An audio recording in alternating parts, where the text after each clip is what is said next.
جبکہ جو پارٹی ہے وہ اندر سے ٹوٹ پھوٹ کا شکار ہے. اس کا مریم صاحبہ نے بھی ذکر کیا کہ جی ان کے ساتھ پارٹی کے لوگ رابطے کر رہے ہیں پاکستان تحریک انصاف کے، اور وہ عمران خان صاحب کے خلاف بولتے ہیں. وہ اسمبلیوں سے استعفے نہیں دینا چاہتے. ان کا خیال ہے کہ جی کہ پارٹی کو بڑا نقصان عمران خان صاحب نے پہنچایا. تو میں یہ پارٹی تو خیر عمران خان صاحب کی ہے، پاکستان میں تو کلچر ہی اس طرح کا ہے کہ پارٹی اسی کی ہوتی ہے جو پارٹی کا سربراہ ہوتا ہے. جس طرح پاکستان مسلم لیگ نون جو ہے وہ نواز شریف صاحب کے بغیر وہ مسلم لیگ نون نہیں ہے، تو اسی طرح پاکستان تحریک انصاف جو ہے وہ عمران خان صاحب کے بغیر پاکستان تحریک انصاف نہیں ہے، نہ وہ چل سکتی ہے نہ وہ قائم رہ سکتی ہے. تو اگر کسی کا یہ خیال ہے کہ وہ عمران خان صاحب کے خلاف بغاوت کر کے پاکستان تحریک انصاف میں بھی رہے گا اور پاکستان تحریک انصاف اس کو رکھے گی بھی، تو یہ میرا خیال ہے کہ یہ ایک مشکل بات ہے، اس طرح نہیں ہو سکتا. لیکن یہ بات اپنی جگہ پر ہے کہ لوگ چھوڑ کر تو جا سکتے ہیں نا عمران خان صاحب کو. تو لہٰذا اور یہ ڈیفیکشن کلاس بھی نہیں لگتی کہ اگر پارٹی کے اندر ٹوٹ پھوٹ ہو رہی ہے کہ عمران خان صاحب کی سیاست سے لوگ اختلاف کر رہے ہیں، تو کم از کم یہ جو آنے والا 1.5 سال ہے اس میں اگر کوئی پارلیمان سے استعفیٰ نہیں دیتا تو اس کے اوپر ڈیفیکشن کلاس نہیں لگے گی. ڈیفیکشن کلاس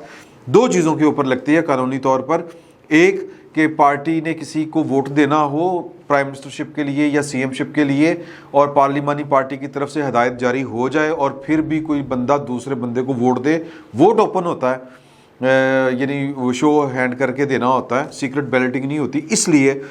اس کے اوپر جو ہے وہ ڈیفیکشن کلاس جو ہے وہ لگتی ہے فلور کراسنگ کی. دوسرا جو بل ہوتا ہے فنانس بل، اس میں اگر آپ حکومت کے خلاف ووٹ دیں گے، یعنی کہ بجٹ پاس کرنے میں رکاوٹ کھڑی کریں گے آپ، تو پھر اس کے اوپر بھی ڈیفیکشن کلاس لگتی ہے، وہ جو سپریم کورٹ کا فیصلہ بھی اس پر لگے گا. تو کہنے کا مطلب یہ ہے کہ کچھ لوگ جو ہیں وہ عمران خان صاحب کے ساتھ، یا جو ایاز اکبر یوسفزئی صاحب کی خبر ہے کہ پارٹی کے اندر ٹوٹ پھوٹ ہو رہی ہے اور عمران خان صاحب جو ہیں وہ پریشان بھی ہیں. وہ پریشان اس لیے ہیں کہ ان کا خیال ہے کہ پارٹی کی جو سیکنڈ ٹیئر کی لیڈرشپ ہے وہ قوم کو جگا نہیں سکی، قوم کو وہ لا نہیں سکی، اور ان کا جو لانگ مارچ تھا وہ ناکام ہو گیا ہے. تو وہ خفت مٹانے کے لیے اب نئی اسٹریٹجی بنا رہے ہیں. اور اسٹریٹجی کیا ہے کہ وہ پاکستان کی ایک اہم شخصیت، یعنی کہ وہ اشارہ چیف آف آرمی اسٹاف کی طرف ہے کہ وہ اس کو کہتے ہیں کہ جی کہ ایک رائے یہ ہے کہ ان کو ڈائریکٹ نشانہ بنائیں اور اس قدر ان پر بوجھ ڈالیں کہ وہ گھبرا کر کہیں کہ جی عمران خان صاحب آئیں ہم الیکشن کرواتے ہیں. تو یعنی کہ وہ سیاسی کردار ادا کرنے کے اوپر مجبور ہو جائیں. حالانکہ ان کے پیچھے رہ گئے مہینے کوئی 6 اس سے بھی کم،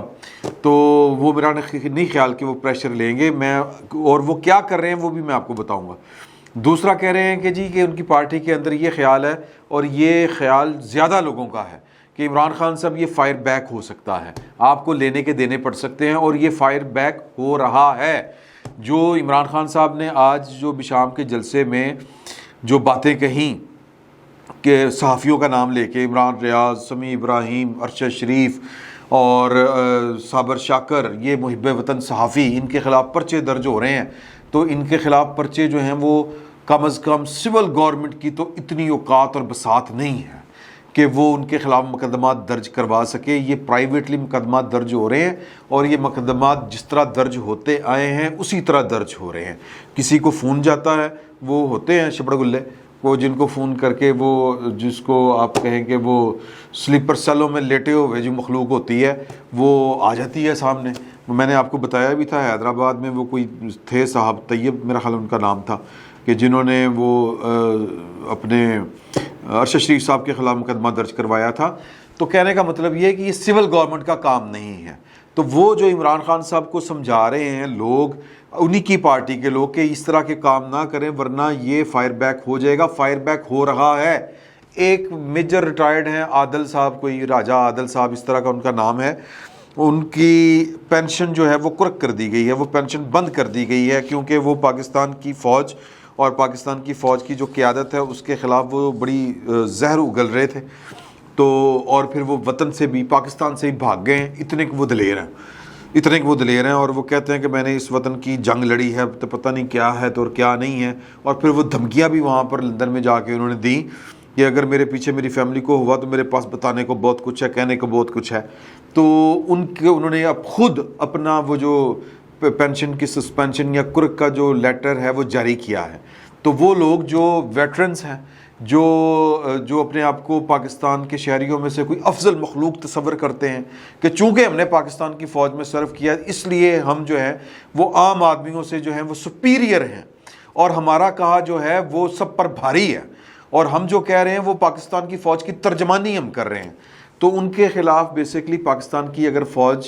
اس طرح کا راست اقدام کر رہی ہے کہ ان کی پینشنیں بند کے تو الگ سمجھ جائے گی کہ آپ ادارے کے خلاف بول رہے ہیں، ادارے کی کمانڈ کے خلاف بول رہے ہیں، یعنی کہ ایک ڈسپلن فورس کو آپ بغاوت اس کے اندر پیدا کرنے کی کوشش کر رہے ہیں، تو پھر اس کا مطلب یہ ہے کہ پاکستان کی جو فوج ہے بطور ادارہ وہ رسپونڈ کر رہی ہے۔ اب وہ بڑا سوچ سمجھ کے کر رہی ہے چیزوں کے اوپر، صحافیوں کے اوپر جو ہے۔ میں ذاتی طور پر یہ والی بات کہتا ہوں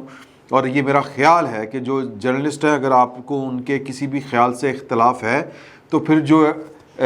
وہ جو ہوتا ہے نا جیک برانچ جو ہے جج ایڈوکیٹ جنرل برانچ جس نے ایمان مزاری کے خلاف مقدمہ درج کروایا ہے انہی کو سامنے آنا چاہیے، وہی کمپلیننٹ بنے اور وہ متعلقہ تھانے میں جائیں اور جا کر مقدمات جو ہیں وہ درج کروائیں صحافیوں کے خلاف جو پاکستان کی فوج کے خلاف بول رہے ہیں۔ اور وہ میں اس کے اوپر زیادہ بحث نہیں کرنا چاہتا، یہ جو عمران خان صاحب نے چنیدہ صحافی گنوائے ہیں یہ کل تک پاکستان کی فوج کے بیٹھ کے ترانے گاتے تھے اور اس وقت گاتے تھے جب پاکستان کی فوج جو ہے وہ ایک پولیٹیکل رول ادا کر رہی تھی، اس کا ایک سیاسی کردار تھا، اور جب وہ عمران خان صاحب کو جب انہوں نے اپنے کندھے پر بٹھایا ہوا تھا اور جب عمران خان صاحب کی ہر جو سیاہی سفیدی ہر جو ہے وہ برا کام ہر گھٹیا حرکت، میں معافی چاہتا ہوں یہ والے الفاظ استعمال کرتے ہوئے کہ ایک ہی وقت میں آپ پاکستان کے ایک دوست چین کو بھی ناراض کر رہے ہیں اور ایک پاکستان کے الہی امریکہ کو بھی ناراض کر رہے ہیں، اور جناب یہاں پر بیٹھ کے مطلب سب اچھا چل رہا تھا، تو یہ بڑی گڑبڑیں ہیں۔ تو لہٰذا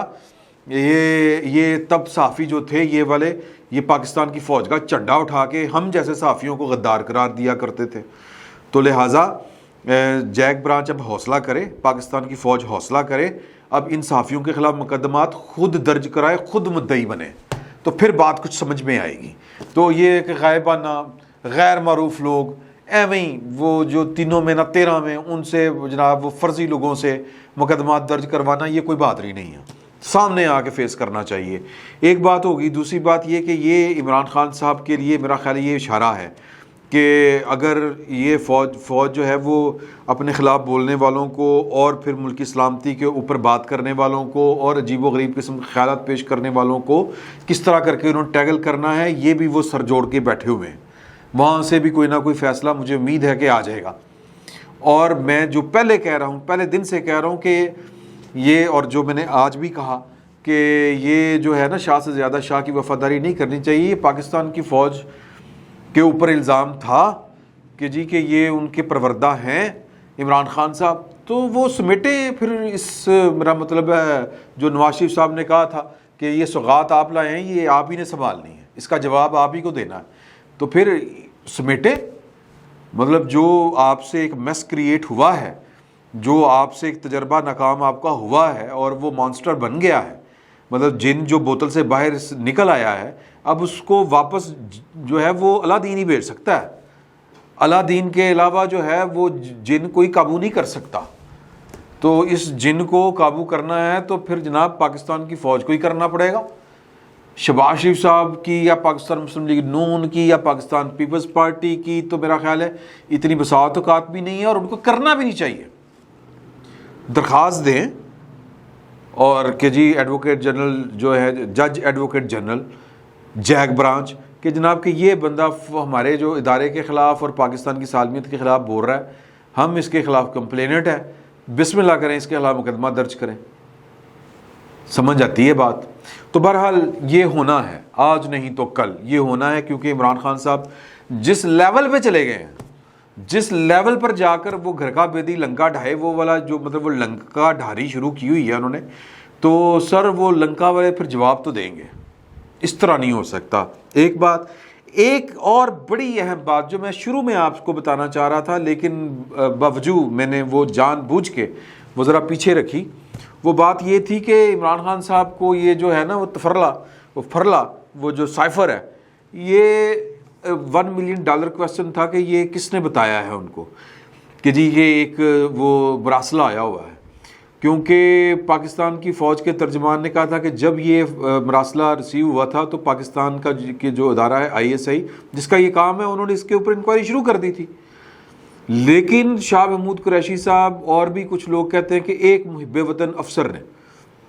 خان صاحب کو یہ والا بتایا، اور میرا خیال ہے شہباز گل صاحب بھی یہی کہتے ہیں۔ وہ محب وطن افسر کون تھا؟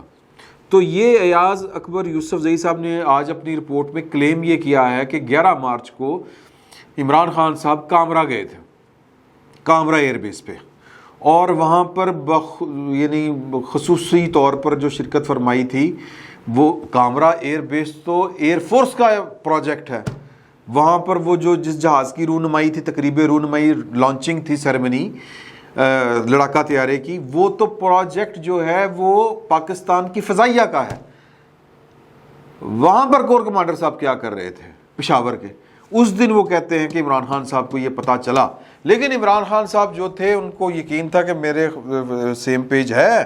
اور یہ ہے وہ ہے، حالانکہ وہ شاہ محمود قریشی صاحب نے وزیر اعظم ہاؤس سے نکلتے ہوئے اسد عمر صاحب کے بقول یہ بتا دیا کہ اسد جی دراڑ تے پہ گئی نا، تو وہ تو دراڑ پڑ چکی تھی، لیکن عمران خان صاحب جو ہیں وہ ان کی عقل اور سمجھ اتنی کی ہے، اتنا کی موٹا دماغ ہے ماشاءاللہ، تو ان کو سمجھ نہیں آ رہی تھی۔ تو پھر جب ان کو لگا کہ یار MKM بھی گئی، باپ بھی گئی، سارے گئے، تو پھر انہوں نے وہ والا مراسلہ جیب سے نکال کے 27 تاریخ کو ہوا میں لہرایا تھا اس جلسے میں۔ اب وہ بیٹھ کے کہہ رہے ہیں وہ کون تھا، کہ وہ بلا اچھا سوال اٹھایا تھا جناب، انہوں نے اپنا ارشد شریف صاحب نے بیٹھ کے وکالت کر رہے، تو اور صرف کہنے کا مقصد یہ ہے کہ اس کے اوپر بھی پاکستان کی فوج کو، پاکستان کی حکومت کو تھوڑا سا دیکھنا ہے کہ یہ کیا چیزیں چل رہی ہیں